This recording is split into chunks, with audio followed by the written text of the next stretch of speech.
ઉનાળાના વેકેશનનો પ્રારંભ થતા શહેરમાં ઉત્તર ભારતીય શ્રમિકો પરિવાર સાથે માદરે વતન જઈ રહ્યા છે. તેના લીધે શહેરના ઉધના રેલવે સ્ટેશન પર હૈયું દડાય એવી ભીડ જોવા મળી હતી. પ્રવાસીઓએ ટ્રેનની રાહ જોઈને રેલવે સ્ટેશન પર પડ્યા રહે છે. મોટા ભાગની ટ્રેનોમાં નો વેકેન્સી જેવી સ્થિતિ છે. પ્રવાસીઓની ભારે ભીડને લઈને ટિકિટ કાઉન્ટરો પણ બંધ કરી દેવામાં આવ્યા છે. સુરતના ઉધના રેલવે સ્ટેશન પર હૈયું દડાય એવી ભીડ જોવા મળી રહી છે. પ્રવાસીઓની ટ્રેનને રાહ જોઈને રેલવે સ્ટેશન પર પડ્યા રહે છે. મોટાભાગની ટ્રેનોમાં નો વેકેન્સી જેવી સ્થિતિ છે. પ્રવાસીઓની ભારે ભીડને લઈને ટિકિટ કાઉન્ટરો પણ બંધ કરી દેવામાં આવ્યા છે. તેમજ બંદોબસ્ત માટે રેલવે પોલીસના જવાનો ફરજ બજાવી રહ્યા છે. પ્રવાસીઓને ધસારાને પહોંચી વળવા માટે એક્સ્ટ્રા ટ્રેનો દોડાવવાની માંગ ઉઠી છે.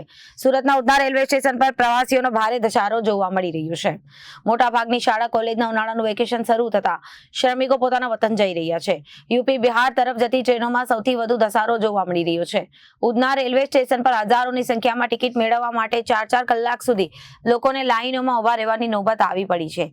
લાંબી કતારોમાં ઉભા રહ્યા બાદ પણ પ્રવાસીઓને ટિકિટ મળતી નથી. રેલવે સ્ટેશન પર ભારે ભીડ ઉમટી પડી છે. ટિકિટ કાઉન્ટરો બંધ કરી દેવાયા હતા. મહિલા, યુવક સહિત બાળકો રેલવે બોગીમાં સીટ મેળવવા દોડાદોડી કરતા જોવા મળી રહ્યા છે. સુરત શહેરમાં રોજગારી અર્થે આવેલા યુપી બિહાર સહિતના રાજ્યોના લોકોને ઉનાળાના વેકેશનમાં પોતાના વતન જવા માટે ટ્રેનના અભાવે પશુઓની જેમ મુસાફરી કરવી પડી રહી છે.